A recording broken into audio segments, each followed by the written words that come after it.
Bonjour à tous, je suis ravi d'être avec, juste après une très belle manif pour la paix, on avait encore plus de monde que la dernière fois. Je suis avec Maître Divisio et Romain Bessonnet du Cercle Aristote.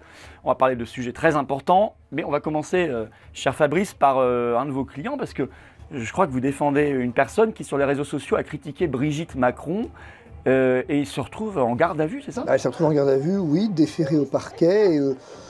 Tout porte à croire qu'elle va être convoquée devant le tribunal correctionnel. Alors, elle a critiqué Brigitte Macron pour l'histoire qu'on connaît et toute la polémique, effectivement, autour de son genre, de son sexe, tout ce que vous voulez.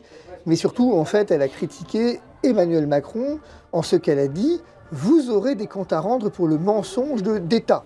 Et derrière ce « vous aurez des comptes à rendre », naturellement, il entendait électoralement, politiquement, sauf que c'est pas comme ça que l'a entendu l'Élysée, manifestement, qui dédie une cellule à ces questions, et l'a donc fait arrêter pour peu ou prou menaces terroristes, menaces contre le président de la République, tout ce qu'on veut. Et l'affaire est prise très au sérieux, le parquet s'en mêle, ça aurait pu s'arrêter là, mais non, manifestement ça continue. Et donc je suis quand même extrêmement surpris, parce que c'est quand même pas la première fois. On a eu il y a quelques mois des gens qui, paraît-il, ont menacé Thomas Joly. Pour les JO, là. Pour les JO, alors que bon, la notion de menace, faut l'entendre très largement quand on voit ce qu'ils ont écrit. Donc on a vraiment une répression en ce moment de la liberté d'expression, et il faut être très prudent finalement quand on attaque l'Élysée, et la liberté de critiquer le président de la République tend à s'amenuiser au fur et à mesure du temps. Bah, ça me rappelle notre ami Marc Doyer qui avait vu 15 policiers débarquer chez lui à 6 h du matin pour rien. Il était en garde à vue aussi. Il risque quoi, là, votre client? Ah, je rigole pas avec ça. Dernière réquisition que nous on a eue dans un dossier, je vous dis, contre Thomas Joly, on a eu 1 an de prison ferme requis. On a eu déchéance des droits civiques, civils et de famille. Je ne sais pas si le tribunal suivra ça, 5 000 € d'amende, et un stage de sensibilisation à la vie citoyenne, blablabla. Donc c'est des réquisitions qu'il faut... Je ne sais pas si le tribunal les suivra, encore une fois. Mais néanmoins, le parquet semble prendre ça très au sérieux. Mais sur l'affaire, d'ailleurs, Brigitte, ils mettent des moyens considérables. De fait, moi j'ai appris, c'est un délire total, et j'ai appris qu'en fait, il y avait une cellule à l'Élysée qui était chargée précisément, sinon d'espionner, en tout cas de surveiller ce qui se publiait sur les réseaux sociaux à ce sujet. C'est complètement fou. On va revenir un petit peu sur le sujet, on va suivre ça, on suivra évidemment dans les heures qui viennent. Et Romain Bessonnet du Cercle Aristote, tu as dû suivre la réunion à l'Élysée, là, la fameuse coalition des volontaires Macron. Ils sont partis de 31 pays, puis à la fin, on avait l'impression que ça avait accouché d'une souris, ils étaient plus que 2. C'est un échec pour Macron. Officiellement, en fait, ceux qui s'engagent au jour d'aujourd'hui sur les 2 pays, c'est la France et le Royaume-Uni. Ceux qui appellent le plus à envoyer des troupes, c'est-à-dire les Polonais, les Pays-Baltes, en fait, finalement, quand il s'agit de s'engager concrètement sur le terrain, il n'y a plus personne. Enfin, eux, ils disent, si nous, on n'a pas de parapluie américain, on n'y va pas. Et puis, en fait, ce qui se passe, c'est que on a trouvé une appellation qui, pour moi, est caractéristique du macronisme, c'est-à-dire les forces de réassurance. Oui. C'est-à-dire que ça sonne franchement la Banque internationale, quoi. Vous êtes... donc voilà. C'est McKinsey qui lui a trouvé ça. Je pense que ça doit être McKinsey qui a trouvé ça dans une vieille publication de banque d'affaires. Sachant que effectivement le risque en fait l'idée c'est de mettre des soldats français à des endroits stratégiques en Ukraine, et éventuellement le jour où on a une administration américaine qui change et qui est beaucoup plus favorable qui changera l'administration Trump, eh bien on pourra recommencer ce qui s'est passé par exemple au Vietnam lors de l'incident du golfe du Tonkin, c'est-à-dire on va dire, les Russes ont fait une frappe sur une installation dans laquelle il y avait des soldats français, casus belli, et on envoie des troupes françaises intervenir directement dans le conflit. Oui, parce que le problème, même si c'est moins que ce qu'ils pensaient, et tant mieux, il y a quand même les Français. Il y a quand même les Français qui sont dedans. Problème. Et puis, c'est vrai que c'est là pour recréer des incidents et redéclencher des guerres, en fait. Et en fait, la presse britannique, je crois que c'est le Daily Mail qui a sorti un article en disant, en fait, le rôle, c'est ces forces-là vont être mises en attente le jour où on a une administration américaine plus favorable pour mettre les Américains dans le jeu autour de la France et de la Grande-Bretagne. Au nom de la solidarité entre alliés. Donc on a totalement intérêt à se mobiliser, continuer de plus en plus fort, parce que c'est très très dangereux tout ça. Et ce que ça veut dire surtout, c'est qu'ils ne sont pas du tout prêts pour la paix. Ils En veulent fait, pas la ils paix. veulent pas la paix, tout simplement. Non, en ils fait. veulent pas du tout la paix. En fait, et deuxième chose, la seule décision concrète et unanime dans cette réunion qu'il y a eu, c'est le maintien des sanctions, en fait. Oui. Donc, on va être en fait devant une sorte de situation, Ce qui empêche la paix. une sorte de situation dans laquelle on va maintenir une guerre économique en fait de très haute intensité, alors que la paix est à portée de main et que du côté américain, on va lever les sanctions. C'est-à-dire que les Américains vont revenir sur le marché russe et nous, on ne va pas y revenir. Ce qui fait que c'est une défaite sur tous les plans, en fait. C'était très prévisible et qu'on avait prévu.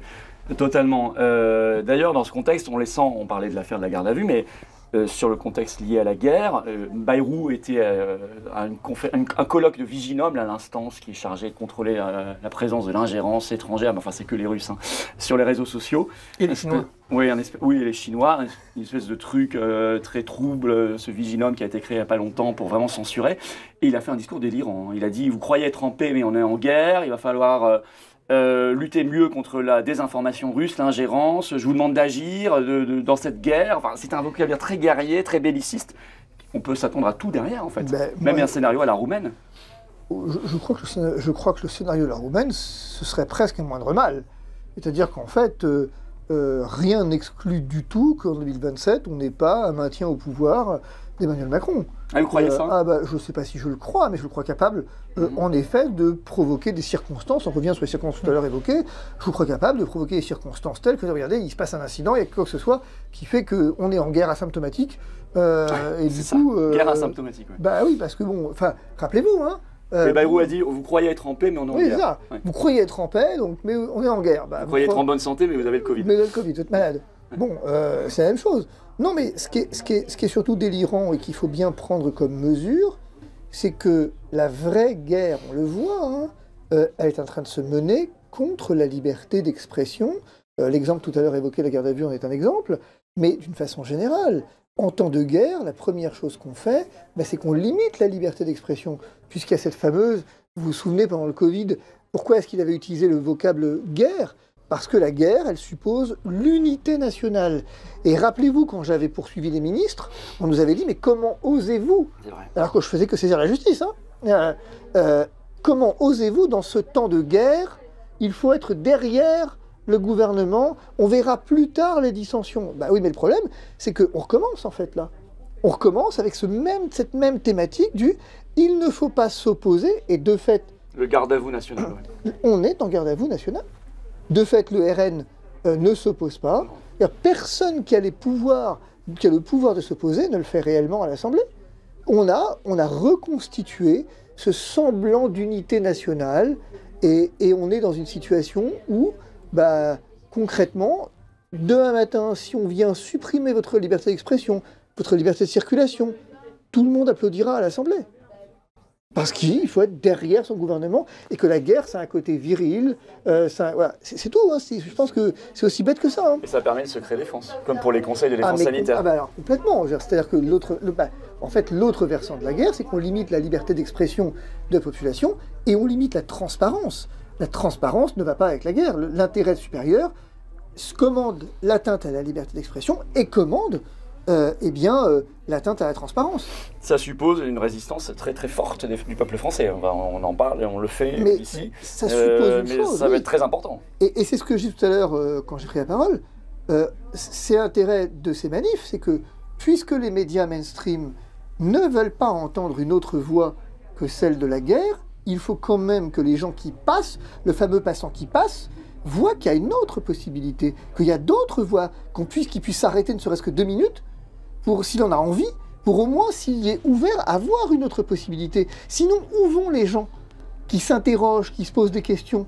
C'est ça l'intérêt des manifs, c'est d'être présent finalement. Bien sûr. Y compris ensuite diffusé sur les réseaux sociaux. Romain, j'étais frappé de voir en conférence de presse le secrétaire d'État américain Marco Rubio, à côté de Trump, d'ailleurs ils faisaient ensemble la conférence, dire, il a dit explicitement, vous faites, cher Donald, cher président, vous faites la réunion entre tout le monde, vous essayez de mettre tout le monde autour de la table, malgré les obstacles, il dit, de certains pays, de certaines personnes.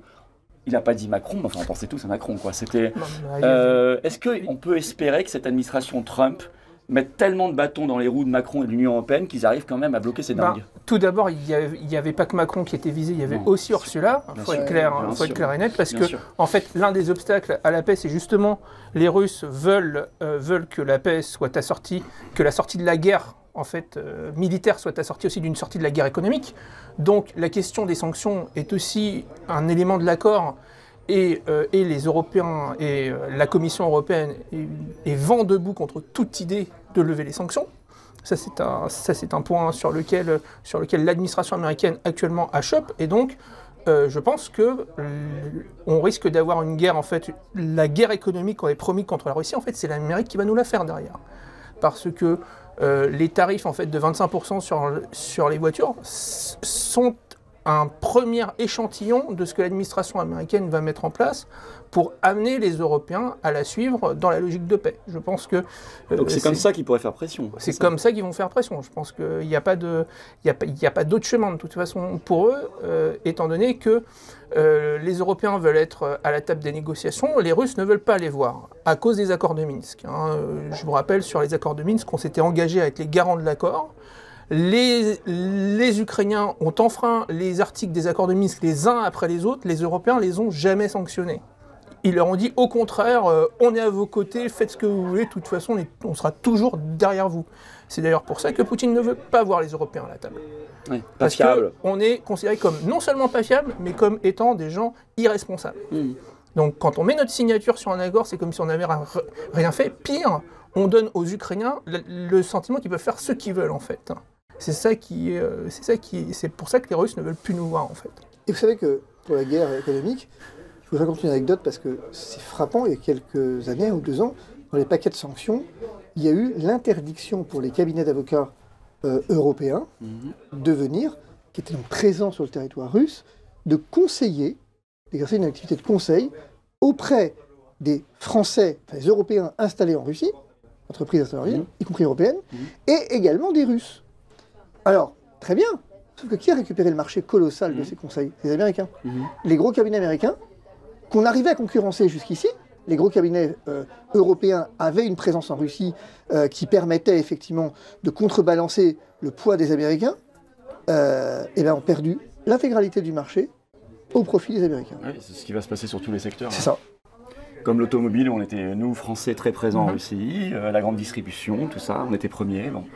Tout ça est fou. On va peut-être essayer de finir sur une note un peu plus optimiste. On en a parlé déjà de mobilisation et de résistance avant. Est-ce qu'on a quand même le sentiment qu'il y a des opinions publiques au sein des pays de l'Union européenne qui commencent à se lever là? Enfin, c'est assez visible quand même dans plusieurs pays. Hein. Ben, hormis en Pologne et dans les Pays-Bas, je ne vois pas un seul pays dans lequel on a des sondages qui sont favorables à une implication militaire de leur pays dans le conflit. Y compris des pays, par exemple, comme la République tchèque, où les Russes n'ont pas très bonne presse. L'opinion publique est à plus de 50% contre une intervention militaire. C'est flagrant en Italie aussi, pour le coup. Bah, j'en reviens là. C'est flagrant, l'opinion publique italienne ne veut pas en entendre parler, c'est même pas pensable. Et Mélanie serait coupée la tête si elle se faisait.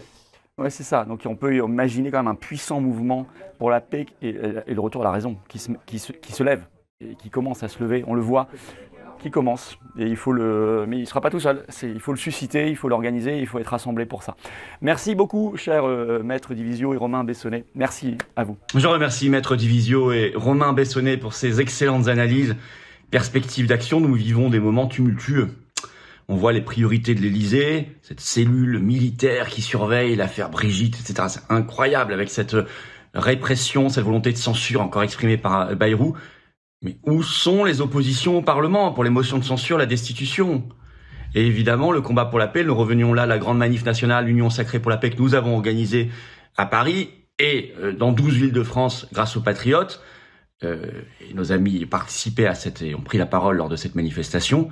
Il y avait énormément de monde, mais nous remplaçons un Parlement qui est absent, qui est complice. Et nous le ferons de plus en plus. Merci de partager cette vidéo. Pour cela, vous abonner à cette chaîne YouTube par un petit clic gratuit sur s'abonner en dessous. Hop, vous cliquez, c'est fait. Vous êtes abonné à la chaîne et grâce à votre abonnement, les vidéos circulent mieux, sont mieux recommandées, donc vont toucher beaucoup plus de monde. Merci beaucoup. Et vous profitez-en pour appuyer ensuite sur la petite cloche. Comme ça, vous êtes notifié dès qu'une nouvelle vidéo sort sur la chaîne. Également, vous savez, sous la vidéo en description, vous avez le lien vers la pétition nationale non au vol de l'épargne pour l'Ukraine. N'hésitez pas à continuer de la signer et de la relayer si ça n'est pas encore fait. Le samedi 12 avril, je suis en grande réunion publique l'après-midi à 16h dans le Calvados. Toutes les informations et inscriptions par un lien sous la vidéo en description. Pensez à vous inscrire, c'est totalement gratuit, c'est une entrée gratuite. On discute ensemble, on se voit, on passe un moment très important et très combatif et très chaleureux. C'est ouvert à tous, adhérents ou pas, mais pensez à vous inscrire par le lien sous la vidéo en description.